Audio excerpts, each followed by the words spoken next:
누군가 당신을 조용히 포기할 때 나타나는 신호가 있습니다. 화를 내거나 싸우지 않습니다. 그저 예의 바르게 천천히 마음의 문을 닫아버립니다. 당신은 아직도 그 사람이 소중하다고 생각하는데 상대는 이미 마음속으로 작별 인사를 끝낸 상태입니다. 더 무서운 건 이 모든 과정이 너무나 정중하게 이루어진다는 점입니다. 오늘 이 영상이 도움이 되신다면 구독과 좋아요 부탁드립니다.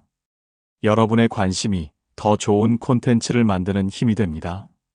60년, 70년을 살아오면서 깨달은 것이 있습니다. 사람들은 관계를 정리할 때 절대 직접적으로 말하지 않습니다. 특히 우리 한국 사람들은 더욱 그렇죠. 이제 만나지 맙시다라고 말하는 대신 요즘 좀 바빠서요라고 합니다. 당신이 부담스럽다 대신 제가 예민해서요라고 표현하죠. 이런 신호를 놓치면 혼자만 애쓰다가 상처받게 됩니다. 오늘은 그런 신호 7가지를 정확히 알려드리겠습니다. 이걸 알면 더 이상 헛된 기대하며 상처받지 않아도 됩니다. 첫 번째, 그래도 되시겠어요? 동네 어르신들과 소풍 이야기가 나왔습니다. 모두 좋다고 하는 분위기에서 한 분이 말했습니다. 좋은 생각이긴 한데 그래도 어르신들이 그렇게 멀리 가셔도 되시겠어요? 그 순간 분위기가 얼어붙었습니다. 걱정하는 척하지만 실제로는 반대하는 말이었거든요. 진짜 찬성한다면 좋네요. 어디로 갈까요? 라고 말했을 겁니다. 하지만 그래도 되시겠어요? 라는 건 이미 마음이 기운 상태입니다. 상대방이 스스로 포기하길 바라는 거죠. 이런 말의 특징은 책임 회피입니다. 직접 반대합니다라고 하면 나쁜 사람 될 수 있으니까 상대방이 알아서 판단하도록 떠넘기는 거예요. 우리 나이 되면 이런 말 자주 듣습니다. 어르신이 그런 걸 하셔도 되시겠어요? 무리하지 않으셔도 되는데요. 그 나이에 그런 일을 하시려고 해요? 정말 배려라면 조금 더 가까운 곳으로 할까요? 하고 대안을 제시하겠죠. 하지만 단순히 되시겠어요? 만 묻는다면 그건 나이를 핑계로 제동 걸려는 겁니다. 제가 70대 초반에 등산 동호회를 만들려고 했을 때도 그랬습니다. 한 후배가 어른께서 그래도 되시겠어요? 라고 하더군요. 결국 그 후배 때문에 무산됐어요. 나중에 알고 보니 그 후배도 산악회를 따로 만들고 있었습니다. 이런 경험을 통해 알았어요. 되시겠어요? 라는 질문 뒤에는 대부분 자신만의 속셈이 있다는 걸 말이죠. 두 번째, 많이 힘드시겠어요? 무릎 수술 받고 회복할 때였습니다. 사람들이 정말 힘드시겠어요? 라고 했습니다. 처음엔 고마웠죠. 그런데 이상했습니다. 정작 도움이 필요할 때는 아무도 나서지 않더군요. 힘드시겠어요? 라고 말만 하고 끝이었습니다. 반면 옆집 아주머니는 달랐습니다. 말없이 장은 제가 봐드릴게요 하고 행동했습니다. 쓰레기도 대신 버려주고 택배도 대신 받아주고요. 그때 깨달았어요. 진짜 마음 쓰는 사람은 힘드시겠어요? 에서 끝나지 않는다는 걸요. 제가 뭘 도와드릴까요? 라고 묻습니다. 구체적인 도움을 제안하죠. 하지만 힘드시겠어요만 반복하는 건 다릅니다. 감정적으론 공감하는 척하지만 실제로 개입하긴 싫어하는 거예요. 요즘 이런 사람들이 많습니다. 착한 사람으로 보이고 싶지만 책임은 지기 싫어하는 마음이죠. 친구 한 분은 남편 잃고 혼자 지낼 때 주변에서 얼마나 힘드시겠어요? 라는 말만 들었다고 해요. 하지만 정작 외로운 저녁에 함께 식사하자는 사람은 없었다고 하더군요. 또 다른 분은 손자 돌봄으로 고생할 때 정말 힘드시겠어요? 라는 위로만 받았다고 해요. 잠깐이라도 대신 봐주겠다는 사람은 없었고요. 이런 말의 패턴을 보면 알 수 있어요. 진정한 관심은 말이 아니라 행동으로 나타난다는 걸요. 세 번째, 시간 되시면 연락드릴게요. 오랜 친구가 있었습니다. 예전엔 자주 만났는데 어느 순간부터 달라졌어요.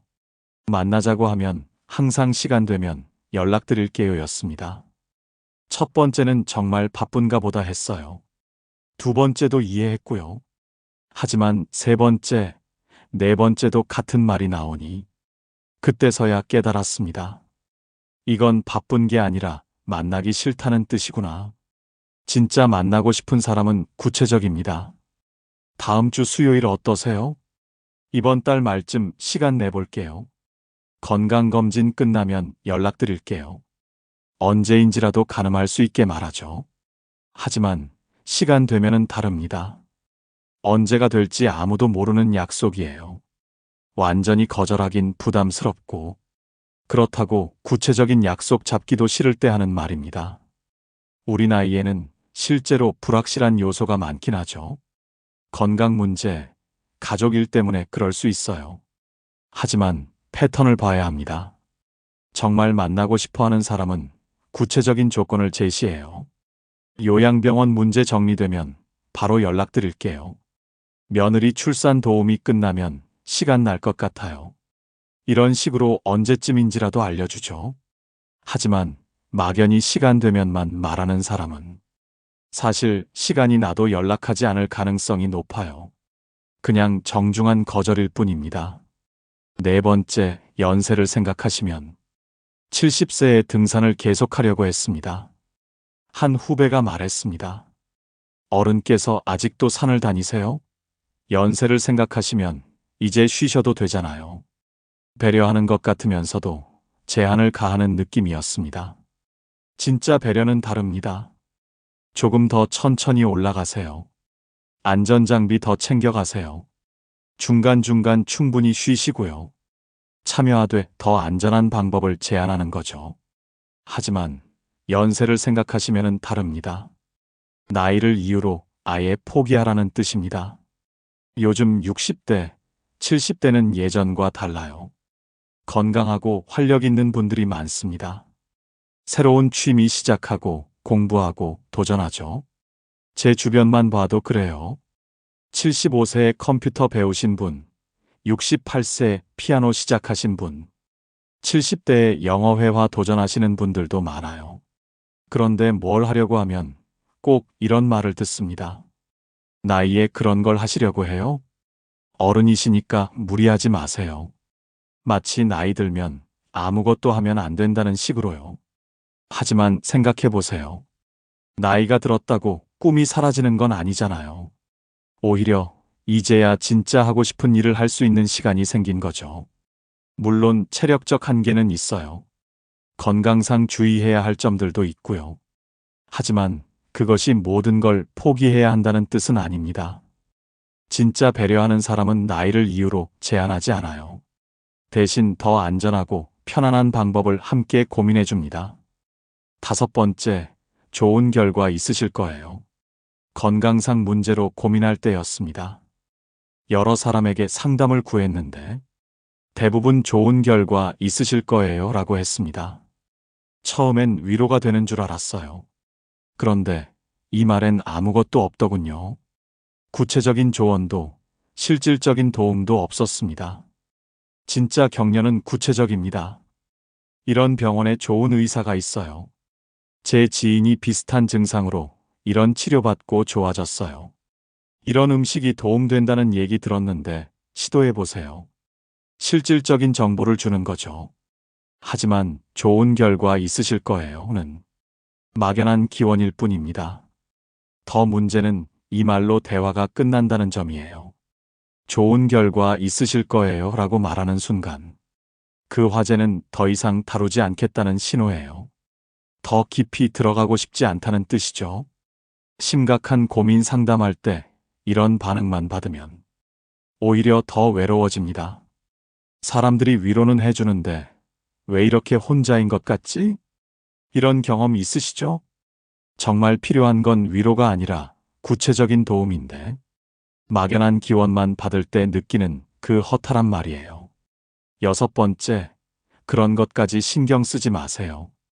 환경 문제가 심각하다는 뉴스를 보고 플라스틱 사용을 줄여보려고 했습니다. 장바구니 들고 다니고 일회용품 안 쓰려고 노력했죠. 그런데 한 지인이 말했어요. 어른께서 그런 것까지 신경 쓰지 마세요. 그런 건 젊은 사람들이 할 일이에요. 그 순간 기분이 이상했어요. 내가 중요하게 생각하는 문제를 그런 것이라고 치부해버리는 느낌이었거든요. 진정한 배려는 다릅니다. 상대방이 중요하게 생각하는 걸 존중하는 거예요. 설령 내가 보기엔 별로 중요하지 않더라도 상대방에게 의미가 있다면 그 의미를 인정해주는 거죠. 환경 문제에 관심이 많으시는군요. 그런 마음가짐이 소중하다고 생각해요. 이런 식으로 말할 수 있잖아요. 하지만 그런 것까지 신경 쓰지 마세요는 상대방의 관심사 자체를 부정하는 거예요. 이런 말 자주 들어보지 않으셨어요? 이제 그런 일에는 신경 쓰지 마세요. 나이에 그런 걱정은 안 하셔도 되잖아요. 그런 복잡한 건 젊은 사람들한테 맡기세요. 하지만 생각해 보세요. 나이가 들었다고 관심사가 줄어드는 건 아니잖아요. 오히려 경험이 쌓이면서 더 넓고 깊게 생각하게 되죠. 저만 해도 나이 들면서 관심 분야가 넓어졌어요. 젊을 때는 일과 가정에만 신경 썼는데, 이제는 사회 문제, 환경 문제, 교육 문제까지 다양한 분야에 관심 갖게 되었거든요. 7번째, 제가 뭘 도와드릴까요? 이 말은 참 교묘해요. 겉으로는 도움을 주겠다는 것처럼 들리거든요. 제가 컴퓨터 문제로 어려움을 겪을 때였어요. 한 지인에게 물어봤더니 제가 뭘 도와드릴까요? 라고 하더군요. 고마워서 구체적으로 설명했는데 그건 제가 잘 몰라서요. 전문가에게 물어보시는 게 좋을 것 같아요. 결국 아무 도움도 못 받았어요. 진심으로 도움 주려는 사람은 다르더라고요. 제가 아는 컴퓨터 업체가 있는데 연락드릴까요? 우리 아들이 그쪽 일하는데 한번 물어볼게요. 구체적인 방법을 제시해줘요. 하지만 제가 뭘 도와드릴까요? 만 묻는 사람은 사실 도울 생각이 별로 없어요. 그냥 친절한 사람으로 보이고 싶을 뿐이죠. 이런 질문이 문제는 책임을 상대방에게 넘긴다는 거예요. 당신이 구체적으로 말해주면 고려해 볼게요. 이런 식으로 말이에요. 하지만 정말 도울 마음이 있다면 먼저 방법을 고민하고 제안해야죠. 이제 이 7가지 신호의 공통점을 보세요. 모두 정중합니다. 무례하지도 않고 직접적으로 거절하지도 않아요. 하지만 분명한 거리두기가 담겨 있습니다. 왜 이런 방식으로 말할까요? 우리나라는 체면, 문화가 강합니다. 상처 주는 걸 극도로 꺼리죠. 그래서 완곡하게 표현하려 합니다. 이 자체는 나쁘지 않아요. 배려심에서 나온 거니까요. 하지만 문제는 받는 사람이 혼란스럽다는 점입니다. 말하는 사람은 예의를 지켰다고 생각하지만 듣는 사람은 진의를 파악 못해서 상처받게 돼요. 특히 나이 들수록 이런 현상이 많아집니다. 상대방이 더 조심스럽게 말하거든요. 어르신이라는 호칭 붙이면서 더욱 돌려서 표현하려고 해요. 그럼 어떻게 대응해야 할까요? 첫째, 상대를 원망하지 마세요. 누구나 거리 두고 싶을 때가 있어요. 자연스러운 일입니다. 모든 사람이 모든 관계에서 같은 수준의 친밀함을 유지할 수는 없어요. 각자의 상황과 감정이 있으니까요. 둘째, 자신을 탓하지도 마세요. 내가 뭘 잘못했나? 내가 부담스러웠나? 이런 생각하기 쉽지만 관계 변화가 항상 누군가 잘못 때문은 아닙니다. 사람의 마음은 시간과 상황에 따라 변해요. 과거에는 가까웠던 사람과도 자연스럽게 멀어질 수 있고 그걸 누군가의 잘못으로 단정할 순 없어요. 셋째, 억지로 붙잡으려 하지 마세요. 거리두기 신호를 보냈다면 그 의도를 존중하는 게 서로에게 좋습니다. 억지로 관계 유지하려고 애쓰면 오히려 더 큰 상처받을 수 있어요. 상대방도 부담스러워할 테고요. 차라리 깔끔하게 정리하는 게 서로에게 더 좋을 때가 있어요. 넷째, 진정한 관계가 뭔지 배우세요. 어려울 때 함께 해주는 사람, 솔직한 대화가 가능한 사람, 나이 상관없이 존중해주는 사람. 이런 사람이 진짜 소중한 거예요. 나머지는 그냥 인사 정도 나누는 사이로 생각하면 돼요. 모든 사람과 깊은 관계 맺을 필요 없어요. 60년, 70년 살아보니 깨닫습니다. 모든 사람과 깊은 관계 유지할 필요도 할 수도 없어요. 정말 소중한 몇 명과 진짜 관계 나누는 게 더 의미 있습니다. 관계에서 중요한 건 양이 아니라 질이에요. 정중한 말 뒤에 숨은 의도 파악하는 지혜 갖추면 불필요한 상처도 피하고 진짜 관계에 더 집중할 수 있습니다. 젊을 때는 모든 사람과 친해지려고 노력했어요. 거절당하면 상처받고 서운해하고 왜 나를 좋아하지 않을까 고민하곤 했죠. 모임에서 혼자만 빠지면 섭섭했고 누군가 차가운 반응 보이면 밤새 고민했어요. 내가 뭘 잘못했나 어떻게 하면 좋아해 줄까 이런 생각들로 말이죠. 한때는 모든 사람과 좋은 관계를 유지하려고 정말 많이 애썼어요. 누구와도 갈등 없이 지내려고 하고 모든 모임에 참석하려고 노력했죠. 하지만 그런 식으로 살다 보니 정작 진짜 친한 사람은 없더라고요. 표면적으로는 아는 사람이 많았지만 정말 마음을 털어놓고 얘기할 수 있는 사람은 별로 없었어요. 그때 깨달았어요. 관계의 양보다는 질이 더 중요하다는 걸요. 하지만 나이가 들면서 깨달았어요. 모든 사람이 나를 좋아할 필요도 없고 나도 모든 사람을 좋아할 필요 없다는 걸요. 대신 진짜 소중한 사람들과는 더 깊고 진실한 관계를 맺을 수 있게 됐어요. 이게 나이 들면서 얻는 지혜 중 하나인 것 같아요. 한정된 시간과 에너지를 어디에 쓸지 선택할 수 있게 된 거죠. 예전에는 모든 관계를 다 챙기려고 애썼는데, 이제는 정말 중요한 관계에 집중할 수 있어요. 직감을 믿어도 돼요. 오랜 경험으로 갈고 닦인 직감은 대부분 맞거든요. 뭔가 이상하다 싶으면 그게 맞을 가능성이 높아요. 상대방의 말투가 달라졌다거나 예전 같지 않은 느낌이 든다거나 이런 미묘한 변화를 감지하는 능력은 오랜 세월 살아오면서 자연스럽게 생긴 것들이에요. 우리 나이가 되면 사람을 보는 눈이 확실히 달라져요. 젊을 때는 겉모습이나 말솜씨에 속기 쉬웠는데 이제는 진심인지 아닌지 금방 알 수 있어요. 다만 관계에서 느끼는 미묘한 변화를 무시하지 마세요. 내가 예민한가 하고 자책하기보다는 이 관계에 변화가 있구나 하고 받아들이는 지혜가 필요해요. 때로는 솔직한 대화로 오해를 풀 수도 있어요. 요즘 우리 사이 어색한 것 같은데 제가 잘못한 게 있나요? 이런 직접적인 질문이 관계 회복의 열쇠가 될 수 있습니다. 진짜 소중하게 여기는 관계라면 용기 내서 이런 대화 시도해 볼 만해요. 설령 결과가 좋지 않더라도 최소한 궁금증은 해결되죠. 하지만 그래도 거리를 두려 한다면 존중해야 해요. 억지로 붙잡는 것보다 우아하게 물러서는 게 더 아름다운 선택일 때도 있거든요. 진짜 소중한 사람은 이런 특징이 있어요. 나이 들어도 변함없이 관심 가져주고 어려울 때 곁에 있어주며 솔직한 대화할 수 있는 사람이에요. 무엇보다 나를 있는 그대로 받아들여주는 사람이죠. 나이가 많든 적든 잘못이 있든 없든 그 자체로 존중해주는 사람 말이에요. 반대로 정중하기만 한 관계는 겉으로는 문제없어 보이지만 실제로는 깊이가 없어요. 위기 상황에서는 별로 도움 안 되는 경우가 많죠. 돌이켜보면 제 인생에서 가장 소중한 사람들은 저를 있는 그대로 받아들여준 사람들이었어요. 나이나 지위나 능력을 따지지 않고 그냥 인간 대 인간으로 대해준 사람들 말이죠. 그런 사람들과는 지금도 연락하며 지내요.